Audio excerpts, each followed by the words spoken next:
um simples aplicativo de celular, uma arma de destruição econômica em massa. Em julho de 2016, a loja de aplicativos da Turquia recebeu o upload de um software que parecia inofensivo, uma simulação colorida de gestão rural repleta de animais caricatos e promessas de prosperidade. O nome era Çiftlik Bank e a premissa era sedutora. Você gerenciava uma fazenda virtual, mas os lucros eram convertidos em dinheiro real, supostamente lastreados por investimentos físicos na agricultura do país. O que parecia uma inovação tecnológica para democratizar o investimento rural era, na verdade, a fachada para uma das operações de engenharia social mais sofisticadas e devastadoras da última década. Por trás dos gráficos e da música alegre, operava um mecanismo financeiro predatório desenhado para sugar as economias de uma nação inteira, explorando não apenas a ganância, mas o patriotismo e a esperança de milhares de famílias. O arquiteto desse caos não era um banqueiro experiente nem um criminoso de carreira com vasto histórico policial, mas sim uma figura improvável que desafiava qualquer perfil de estelionatário de alto nível. Mehmet Aydın era um jovem de origem humilde da cidade de Bursa, cuja trajetória anterior incluía trabalhos braçais como lavador de pratos e tentativas frustradas de alcançar o estrelato na cena do rap turco. A psicologia por trás de Aydın é fundamental para entender o golpe. Um indivíduo faminto por reconhecimento, rejeitado pela indústria musical, que canalizou sua necessidade de grandeza para o submundo digital.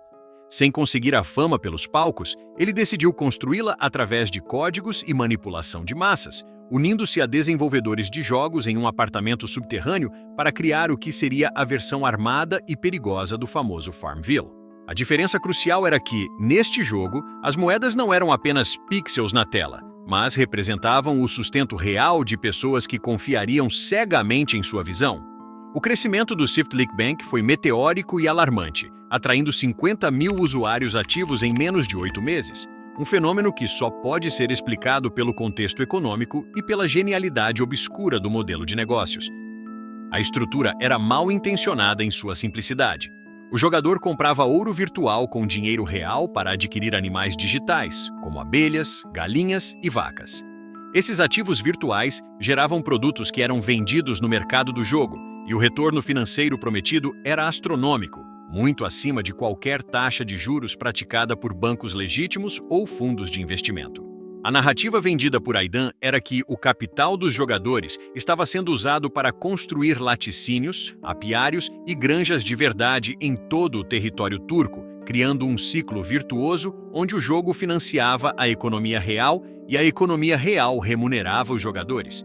Para um país que valoriza profundamente suas raízes agrárias, essa promessa não era apenas um investimento, era um ato de nacionalismo. A manipulação da confiança pública atingiu níveis estratosféricos quando o mundo digital começou a vazar para a realidade física, uma tática clássica de golpes de alta complexidade para silenciar os céticos. No início de 2017, Aydın começou a orquestrar cerimônias de inauguração grandiosas para instalações agrícolas que supostamente pertenciam à empresa. Governadores distritais e prefeitos eram convidados e compareciam, legitimando involuntariamente a fraude ao aparecerem em fotos ao lado do jovem fundador.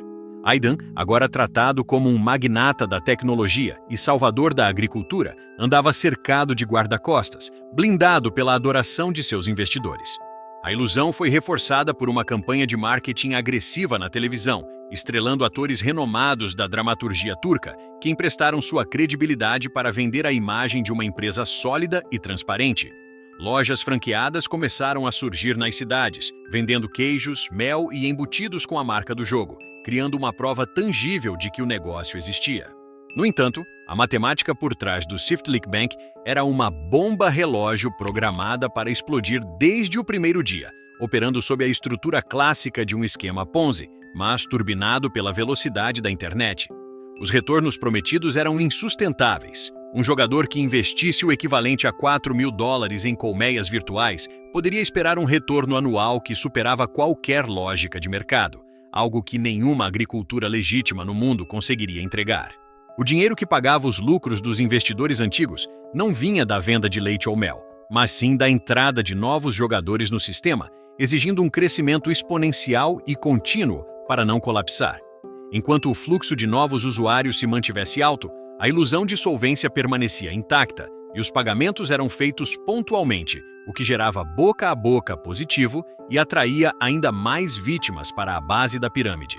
No auge, o aplicativo contava com mais de 500 mil de jogadores ativos e 130 mil investidores financeiros, movimentando centenas de milhões de dólares. A sofisticação do golpe residia na capacidade de Aidan de manter as aparências enquanto drenava os recursos para contas offshore e para financiar um estilo de vida de luxo desenfreado. Enquanto famílias vendiam bens e contraíam empréstimos bancários para comprar bois virtuais, acreditando que estavam garantindo o futuro de seus filhos, o dinheiro fluía por uma rede complexa de empresas de fachada. Os sinais de alerta começaram a piscar no final de 2017, quando as reclamações sobre atrasos nos pagamentos começaram a surgir timidamente nas redes sociais, inicialmente abafadas pelos defensores fervorosos da marca. As autoridades financeiras da Turquia, alertadas pelo volume suspeito de transações e pelas promessas de lucro irrealistas, iniciaram uma investigação discreta sobre as operações da empresa. Eles descobriram que as contas principais não estavam na Turquia continental, mas em empresas de prateleira no Chipre do Norte, um território conhecido por sua opacidade bancária e facilidade para a lavagem de dinheiro. O cerco estava se fechando e o arquiteto do sistema sabia que o tempo estava se esgotando.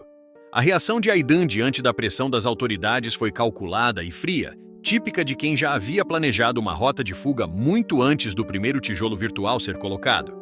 Em dezembro de 2017, ele vendeu abruptamente suas ações na empresa, um movimento que deveria ter causado pânico imediato, mas que foi mascarado por comunicados corporativos confusos.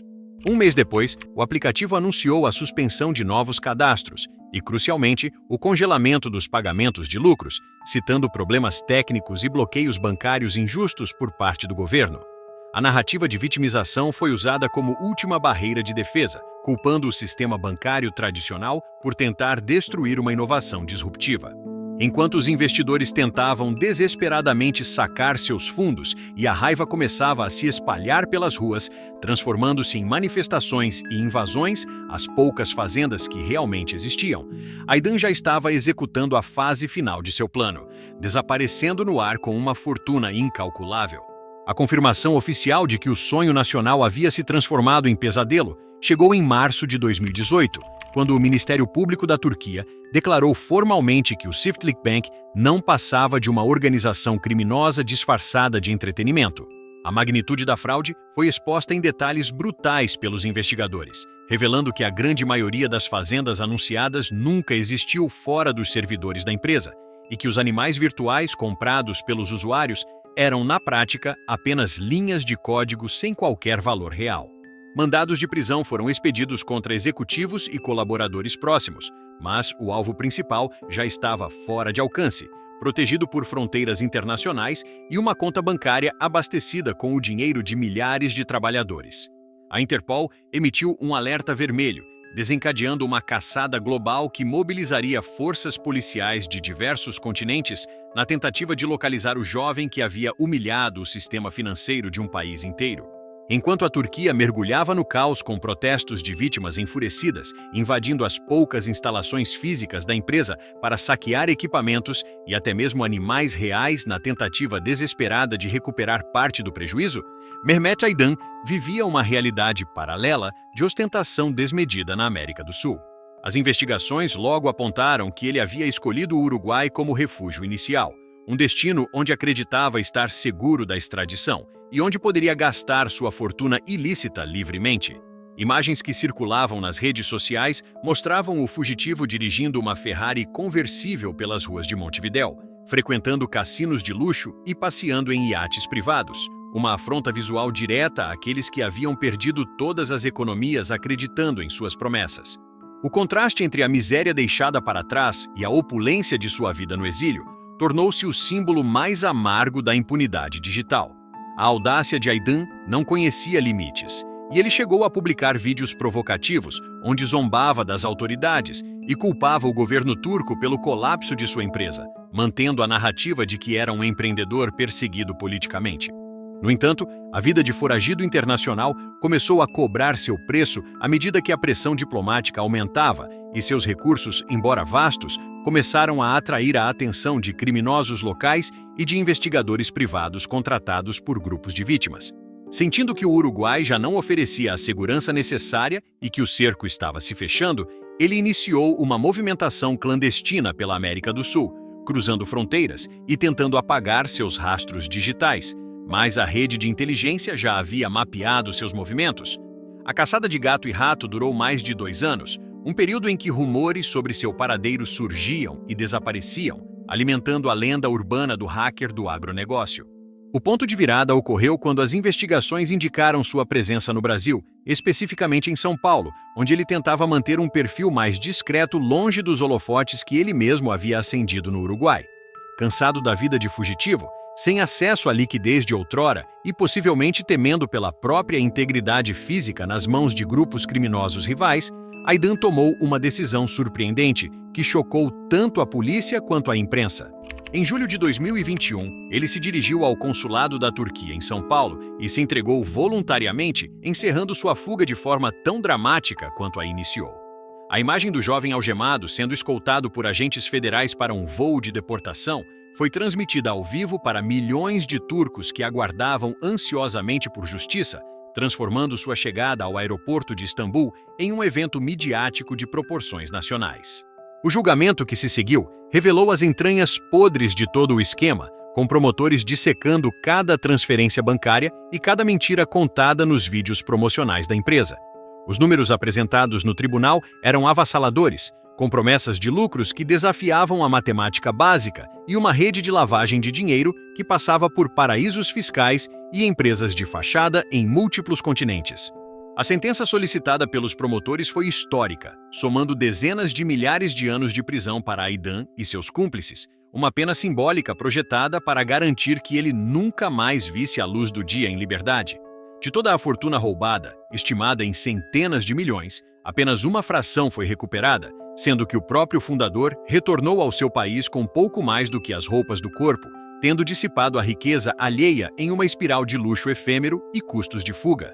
A história do Swiftlick Bank permanece como um alerta visceral sobre a vulnerabilidade humana na era digital, onde a promessa de dinheiro fácil, embalada em uma interface amigável e validada por influenciadores, pode desligar o senso crítico de multidões.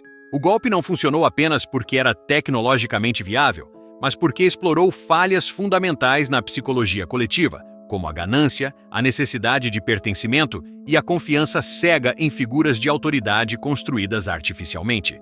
Mehmet Aydan não hackeou apenas servidores bancários ou códigos de programação. Ele hackeou a esperança de uma sociedade que buscava desesperadamente uma saída econômica.